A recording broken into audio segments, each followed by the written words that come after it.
This episode of Married at First Sight was juicy. It's juicy bad, it's juicy. It's juicy, it's juicy, it's juicy. Polly's got her boy Alfie. Got to big up Alfie, but there's more to come on him in a minute. Luke and Amy. Hannah and Stephen. Shannon and Ray. It was Ray. Was it Ray and Shannon? I want to say it's Ray. This episode reminded me I am a big lover of love. I'm an old romantic. And there's a part of you, which is probably the most naive part, that's like, maybe, just maybe, it'll work. We're actually going to do Polly and Adam first, because I think there's more to discuss with the new with the new couples. Like, the amount of gun fingers I was putting in the air, I was like, yes, brrr, Alfie, tell her again. Like, I'd be vexed about that.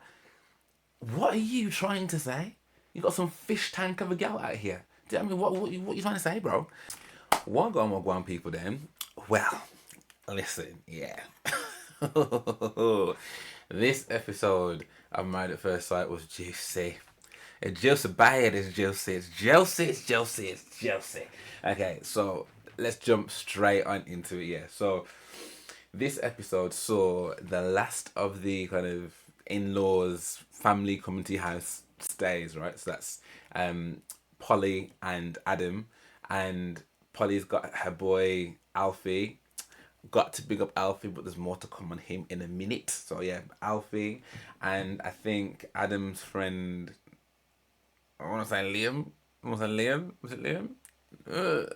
Tall guy. So I had them sorting out their family and friends coming to see them, and then it was looking at the honeymoons of the new couples. So Luke and Amy. You had Hannah and Stephen, and you had Shannon and Ray. It was Ray. Was it Ray and Shannon? I want to say it's Ray. I don't know where to start. But this episode is probably one of my favourite episodes I've seen so far. Like, genuinely speaking, as a fan. And you know what it did? This episode reminded me why it is that I watch this. Because obviously there's lots of people who probably come to my channel where I'm actually, reacting to big movies or like amazing music and stuff. And it's like, why are you watching this like reality drivel? But the reason that I love shows like this year is first and foremost because I am a big lover of love. I really am. Like, I'm an old romantic.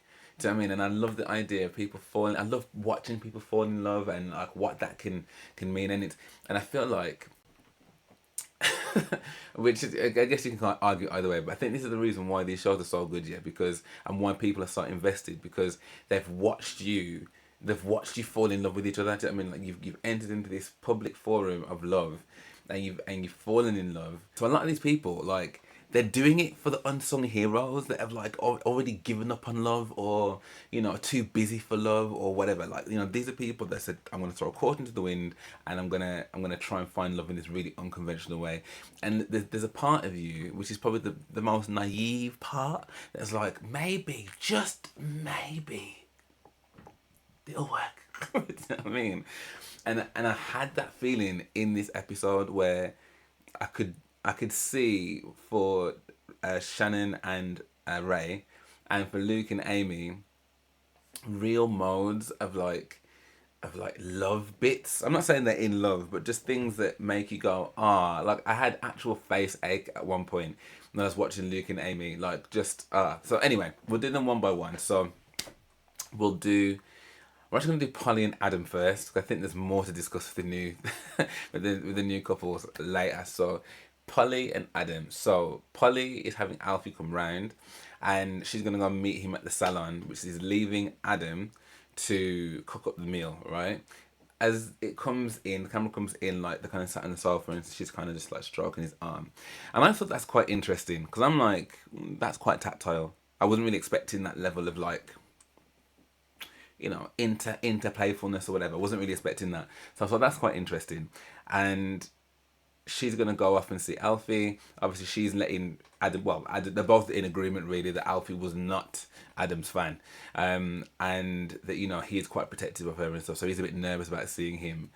And yeah, so she goes to the the salon and meets Alfie there, and he's proper excited because I'm guessing they've had zero contact as well. That's the other thing, which I didn't quite appreciate, that they've had zero contact. So I can understand them why you'd be so happy to see them.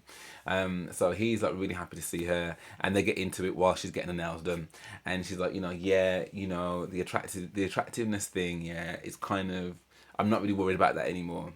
And you get the dramatic music, and obviously Alfie's very, very disapproving face, and she's like, one of the things that we've had to really work through is the fact that he's not very good with his words and kind of puts his foot in it a lot.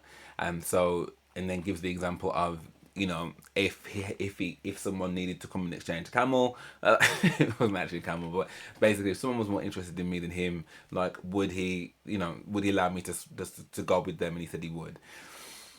And listen, Alfie kept it 100, and he was like, I feel like you're already defending him.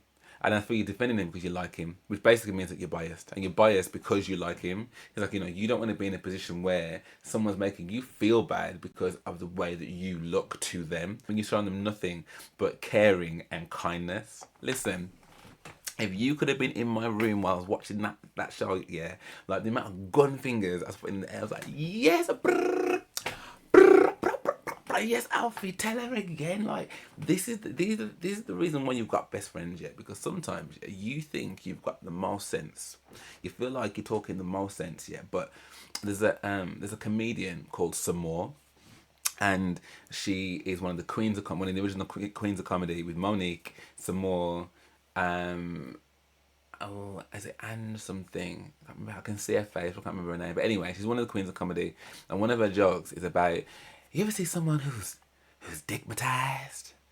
They just be talking all kind of nonsense. It's like, oh no, he don't be fighting me. I just be walking into the punches. I just be walking like, someone that's just not seeing through the thicket of the forest yet, because ultimately they're so like enamored by this person. I'm so glad he was able to kind of call that out. How are you? I mean, look, we'll get into a bit more in a second, but at this point in the show, I was like, did she just say that she's not really bothered about the lack of attraction comment?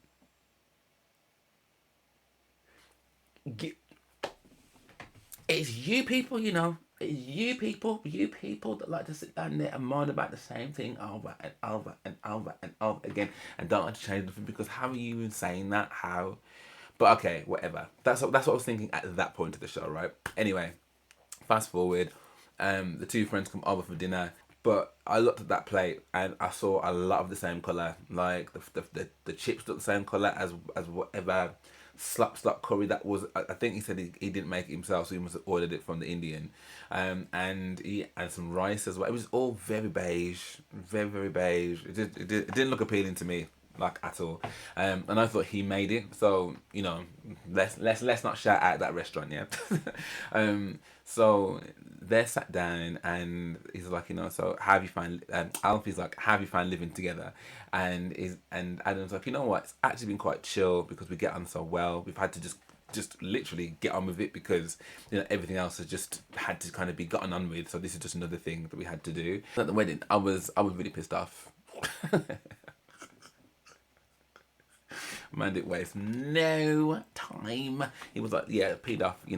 That's my friend. You just walked down the aisle, and I'm asking you about whether you're attracted to her and stuff, and you're talking about like, well, I only really go for like, petite, brunette baddies, who are unreal, And then they showed the clip again, and I think this is the reason why so many people were like taken aback by him, because it's not even about his preference, it was about how he put it. And he's saying he's not good with his words, but like, isn't it just common? Well, common sense isn't common to everybody, but this is the best friend of the woman that you've just married that's taken the same leap of faith that you've just taken, yeah?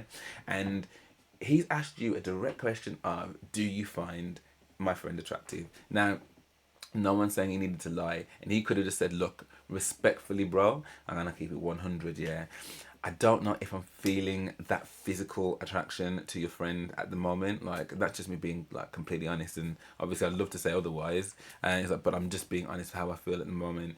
And kind of probably just leave it at that. I probably would have added a little bit on to be like, I'm probably not their type either. Do you know what I mean? Like, it's kind of the risk you run by jumping into something like this. Um, but to double down with the listen, I ain't looking to settle. I'm not looking to settle for this. Okay, do you know what I mean? I want my worldie. I want my Megan Fox worldie. I'm not looking to settle. So I'm not looking to settle. So of course his friend's gonna be pissed about it. I would be vexed about that. What are you trying to say? You got some fish tank of a gal out here. Do you know what I mean? What you trying to say, bro? So I can understand why he's vexed. But I love the fact he tackled it straight on. And he was like, I'm just not very good at my words. At which point I'd have been like, well, what words were you trying to find? But he didn't. But I just found that, like, Alfie really articulated himself well.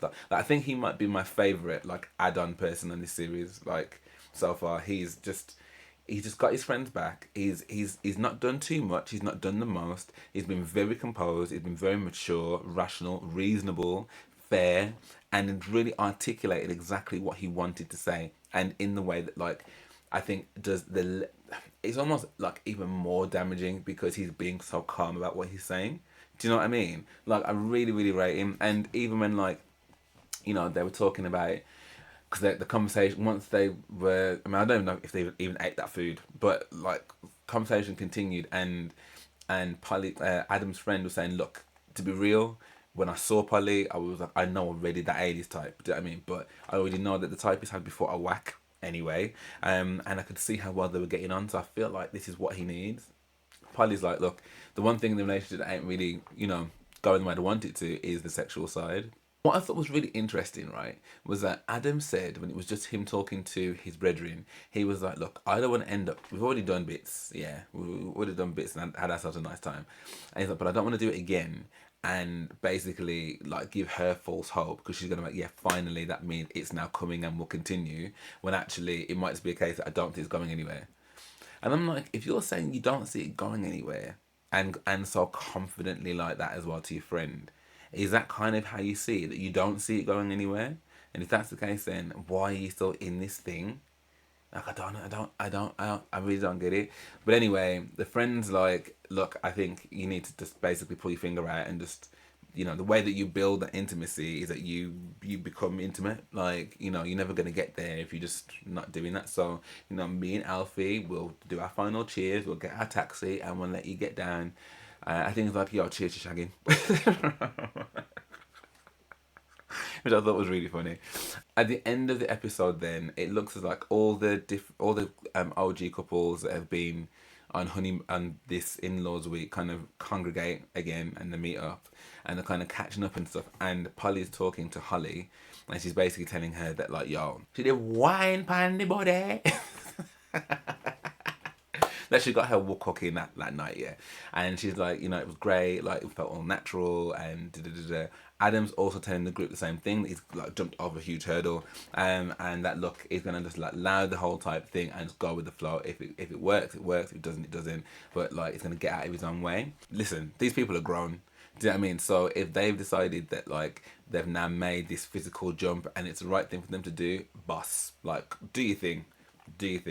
But I'm in Alfie's camp, because he was like, all you people talking about all this physical tomfoolery, are negating the fact that, like, people can catch feelings. Like, in fact, even Holly said the same thing. But I think Alfie put it in such a good way. He was like, she's got a pattern of doing this, a pattern of going for bad relationships, investing time in people that she just doesn't need to invest the time into, and listening to her talk to Holly about it, it's just like, mate, like, I don't know. Again, maybe spending that much time with someone and and kind of buying into the future. Like, I think that's what it is. People get bought into what their future could look like, and all their future trips and all their future plans and all that kind of stuff. And they're kind of falling in love with that so much that they're willing to hang on, even if the last shred of their dignity is just blowing in the wind. Do you know what I mean? Like, I don't ever want to be in a position where I could be on national television and someone is talking about sleeping with me as a huge obstacle that they had to get over. Are you mad? Are you mad? Are you mad? You have to burn every single one of them tapes, telling you now. You're not putting me on blast like that, yeah? I'm going to shear me up like, It's not happening.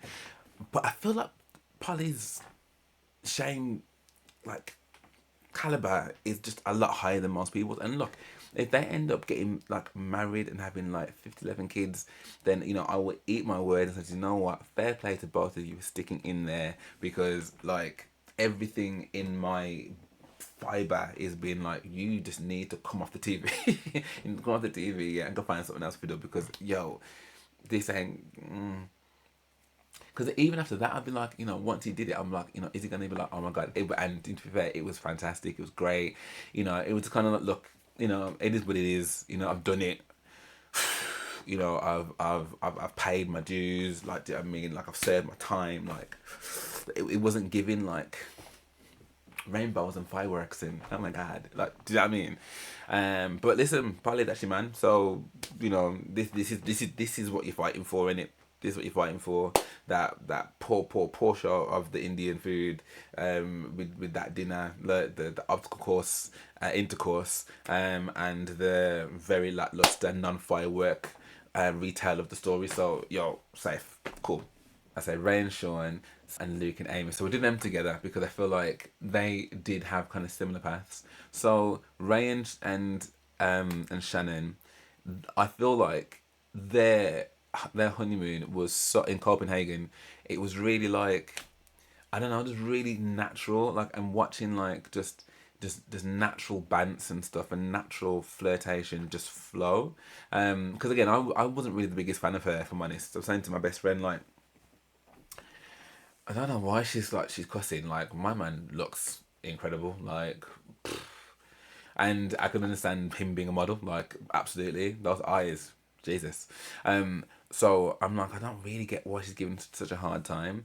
But then understanding a bit more of the fact that he reminded her of her exes and stuff, I was like, mate, touch me, because I would have been like out the door as well. So she did start to grow on me, but I think on this trip away, I think her guard had come down, like, after realizing that like he wasn't just some waste man guy that was probably looking to like mess her about and stuff. He seems like super chill, and I think because of what he's obviously gone through in his life and stuff, his whole mantra about stuff is just like, yo, we're here for a short time. We're here for a good time, not a long time, as my friend Shan always says. And I think that's very evident in the way that he wants to be with her. And, that's always rubbing off on her as well, which is really, really cool. The ice skating, falling over, the whole laughing. I love that game that they did with the two truths and a lie. And the one, so he was like, expelled from school, used to be a model, I really, really like you. And she was like, oh, the last one's a lie. And he's like, it's not a lie. It's just really cute, man. And it had me smiling. And even then when they had those serious conversations about like her dad, and she got all upset, and he was like, I've got you, I'm your husband. If you ever want to talk about any of this kind of stuff, like, I'm like, walking, talking billboard, like, you can talk to me, I've got you.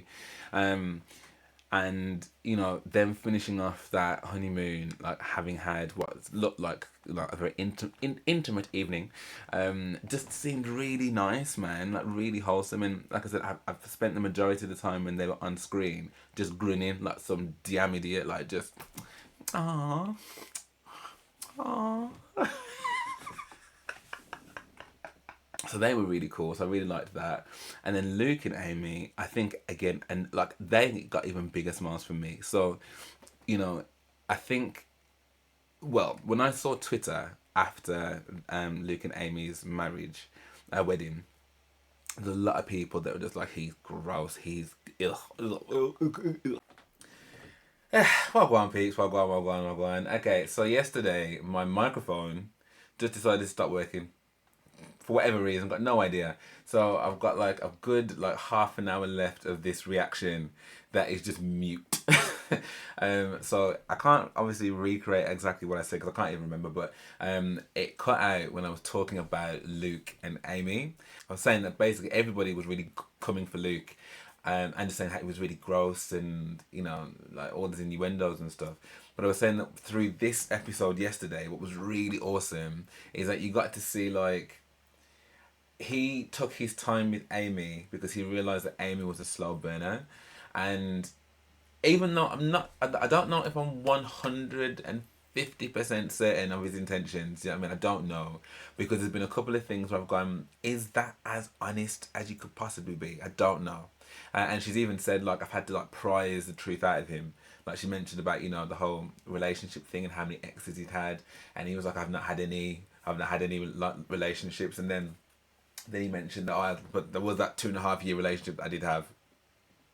Okay, but that to one side, like the majority of that trip, of that honeymoon, like I was just grinning like some idiot, like some actual fool, sat here just being like, I know them and they're so happy. Oh my god! Like it was ridiculous. Like, I couldn't stop smiling. Like when they went to that animal tortoise turtle zoo thing, and you know he was so happy that she was so happy. Like she was like, this is like the best day ever. Like this is like my ideal date. Like ideal date. And you know, and they're feeding the the tortoise, the tortoise. Is that? I feel like, you know, when you say words too much, and it's like, does that even have the word a tortoise, turtle, and a tortoise, not a tortoise, a tortoise. So I'm not an animal person. I'm not an animal person, but I should be old enough to understand words. So you know, they've had a great time. And then even throughout like the whole massage thing, again, he's really taking his time with that and really made sure she was comfortable and stuff. And I think she really appreciated him taking the time. And I think it's really interesting, isn't it? Yeah, that the majority of people are in, or not majority, but there are a lot of people that are in toxic relationships and don't know the trappings of a good person. So when she's getting all these like compliments and stuff, she's like, I don't know what to do with this. It's cringy. Can you just stop? I've just met you. But I can understand him trying to be like, I want to make it really, really clear to you how into you I am. And he does seem really sweet. Like, he really does seem quite sincere. So I'm hoping that my radar is right. Like, and, you know, that he does mean what he says. But I think the thing that really just made my heart just smile was when they were on the last day of the honeymoon, and he got her a picture frame of them two at that tortoise village or whatever it was called, and framed it and stuff, and then had written some poem for her, and I think just seeing how she received that was what made me go wow. And I think it's because like it just seemed, you know, she's come down looking like an actual Amazon, like, but like the pretty ones, the pretty ones. And he is again looking like smart and stuff. So they both look amazing. The setting's really awesome. And he's thought to do something really sentimental, something that obviously matters a lot to her. And he's getting off on the fact that she's really enjoying it, and she's getting off on the fact that he's done it for. It's just a real, it was just a real moment of like, oh, and I got not emotional. I didn't cry, but if you've been to my channel, you know that like I am a crier. But like I did get proper like, oh, oh, like it was just really sweet. So yeah, loved them, and I'm really really hopeful for those two. Now, I've got 10 minutes because Big Brother starts in 10 minutes, so I need to wrap up what I said in like 30 minutes yesterday in 10. So basically, Hannah and Stephen, right? They've obviously started off pretty well. Lots of banter. You know, I'm an independent woman when she's like battering with the suitcase up the stairs. You know, he's opening the wine and stuff. And he's like, you know, I'm an independent man. Like they're having like bants and it's jokes. But that does kind of turn, and I noticed actually when they were kind of lounging on like the lounges, and he was like, because I think she asked him directly, like, did you think I'd be too much for you? And he was like, I did, that was exactly what I asked the experts for, so no, it's fine. But what I did think though was that I do need to see like how you behave and how we kind of fit together on honeymoon. So he then takes the opportunity. I think it's either a task or I don't know, some reason she's painting him, like, so she's got a task to do to paint him. And as he kind of reveals all, he's just in a bucket hat and these like speedos. And I think he looks sick. I mean, I'm not gonna lie, like I think he looked built, and I'm just like, right, okay, sir. Okay, sir. But she's rinsing him, like she's fully rinsing him, like being like, I've made this like weird purple paint like to try and match your weird tan color, and oh like you know, have you not embarrassed? Are you not embarrassed? Like particularly with the, I think he was in Crocs. Now, just to be clear, right, and I'm gonna make the point again, even though I haven't got time. I hate Crocs. I absolutely hate them, and I can appreciate, yeah, that like, you know, if it's for you, it's for you. Enjoy it, but you will never, ever, ever, ever, ever convince me that these are not the most ugliest pair of shoes known to man. Or I just don't understand it, and I know that like people say they're really comfortable. Like even my mum's now talking about like, oh, I might get some Crocs and stuff. And I could understand, yeah, if these was some kind of like orthopedic, like prescribed type of footwear. But to know that people have actually spent their money to go, I'm just like, they look so ugly. They look so ugly. But anyway, so he's got these Crocs on with the speedos, and then she's rinsing him about his size, being like, like, you know, your size is like meh. You know, I'm draw. She's like, have you got a 6-pack or a 4-pack? And at this point, he's like standing up and flexing, being just like, are you mad? Like, and she's like, oh, 4-pack then. And she's like, yeah, I'm basically painting you what I want you to look like. Now, I think it was obviously Bance, right? But you can tell from his face that he was feeling a little bit like, enough now. Enough now. Enough now. Like, I think he was done. And I think, like, it's a real difficult thing because if you don't know someone, you don't know really how far you can push the banter, right? To me, it would make sense that she was only bantering because she clearly fancies him. Do you know what I mean? But I think when there's lots of other things as well, you know, someone's been a bit loud, probably been a bit obnoxious, and I can get a little bit where I'm just like, you know, you don't know me very well yet, so like it's all fun and games, like, but there's also a level of just because ultimately I don't know, I don't know, like I don't know you well enough to know whether it is just a joke or whether actually you do think I'm small. Like there's nothing small about that geezer. But whatever, his feelings are definitely like getting a little bit trampled on, right? And the point I also made yesterday was it's a little bit like Casper. It's not exactly the same, but you know, Casper having comments about any female's like size or whatever. Like, why is it okay for her to be? Like, imagine Casper was drawing Emma, and was like, "This is what I want you to look like." You know, he'd be getting rinsed on social media, like absolutely rinsed. So for me, I'm like, I don't really think that's cool. But again, if it's Bance, it's probably not as bad. Anyway, fast forwards to like them post argument. Basically, she's decided that she wants drinks. He decided he wants food. She's gone off for the drinks anyway, and she's come back kind of sloping back, being like, "You're right," and stuff. And the whole energy is just kind of off. And he's like, "Look, you know." Basically says to her, like, I feel as though that it's only your opinion that matters, and she's trying to say to him, it's not just my opinion that matters. You know, I was trying to figure out a solution for us both, and he's like, well, how can you figure out a solution for us both when you never asked me what it was I needed? I was trying to tell you that I was kind of hungry, you weren't feeling food, so you just essed out and went back your business anyway. And she's like, you know, you painted me out to be some kind of rude. It's like that's not what I did. That's not what I did. Then he makes the point of saying, did you or did you not say, at least I've already got my way now? Did those words not come out your mouth? She starts stuttering and spluttering. And then she's like, you know, you said that you weren't going to do this. You said that we weren't going to talk about things on camera that we spoke about off camera. And she's like, because if that's the case, yeah, like I can do the same thing. I can sit down and talk about what you said. Do you want me to do that? Do you want me to talk about what we said off camera? Yeah. And he's like, don't you dare. Like the throat clench. Don't you dare.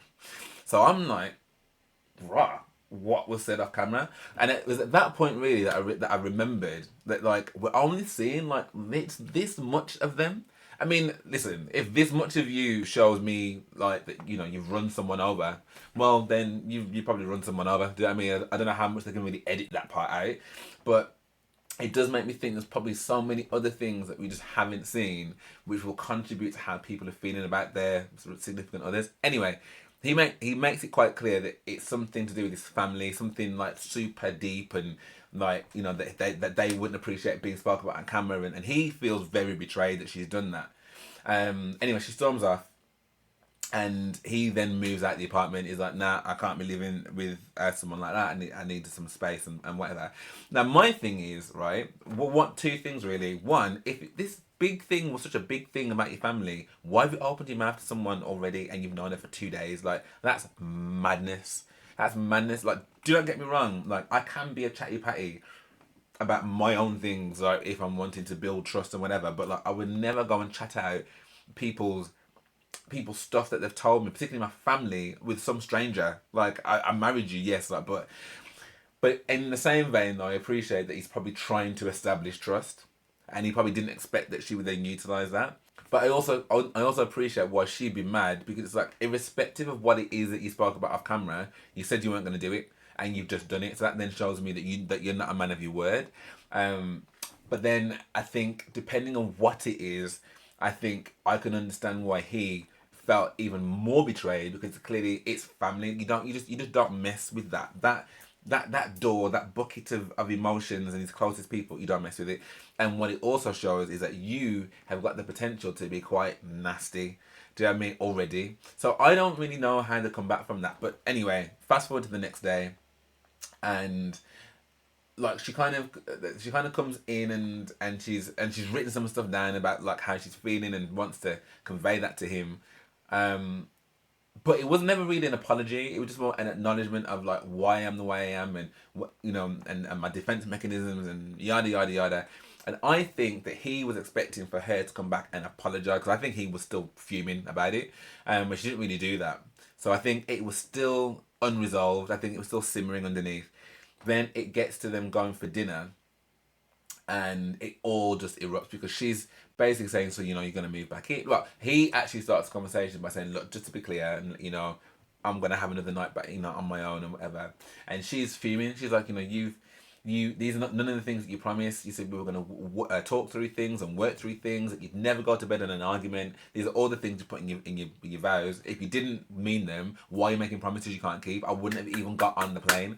And he's like, well, I didn't expect. He's like, fair enough, but I didn't expect to be in a position where I would need to go and do that. But I do think is ridiculous. Like, isn't it? Whether you can foresee an argument or foresee needing space, like, these are your words. So I could understand why he's saying it, like, I need the space, and I could understand if he's still not over it either. But I do think, even if he'd moved back in and maybe slept on the sofa, at least then, like, you're showing that, look, I'm not all the way there, but I did make a commitment to you, and look, I think he could have done that. At the end of the day, she's not Hitler. She may have demonstrated some unsavory characteristics, yes, but I don't think it's necessarily in the bin. That was my thought. Anyway, she feels rejected, and I think as well, what she's realised is that she has got a good one, because I feel like she did all this big, GI Jane stuff, and like, I'm independent, do whatever, but she's come back to the reality that actually I do want this to work with this guy, which I don't think she would have done that, because she is so big bad and like whatever. I don't think she would have done any of that if she didn't see like a good connection with him. So I think her getting rejected and stuff, I think she's thinking about all the people that are going to watch the show, the fact that like now her new husband that she's just married had decided he doesn't even want to spend the night with you. Like, I think it's all playing into her ego, I think. And I just think as well that she's not really thought about the consequences of her actions, and this is why I keep saying it. I said it with Eve and Charlie. When you cross that line and you say certain things or you do certain things and you show up, yeah, you're showing your true colours to that person. And I think he's, like he said there, on the final night, on the final dinner, when he was like, I needed the space, because he was quite cold in that dinner, I think. He was like, you right? And the space you needed? Like, really quite, like, that wasn't the same guy that you met at the beginning. But the guy at the beginning hadn't been shown this full-on person that was quite, I mean, maybe she wouldn't have done it, but the fact she threatened it, like, I'm just like, I don't even know if I even like you, like, and I can understand that. So I'm not hopeful for them to at all, and I do think that the majority of the blame, not all, but the majority of the blame just sit in her camp. Anyway, I've got 1 minute before Big Brother starts. So tonight's episode now, which I think is about to start, they're at the dinner party. It's their first dinner party. So you've got Alex that's chatting off Amy's ear, ignoring Holly from the looks of it. Holly gets vexed. He's like, look upon my girl, trying to get attention. No, Sherlock, like, that's your wife. But you've already made comments about wanting to swap wives before, and you're probably not on the most sturdy of ground. So when you've got this Grecian goddess that's walked through the door looking all beautiful and stuff, she's probably going to feel a little bit insecure.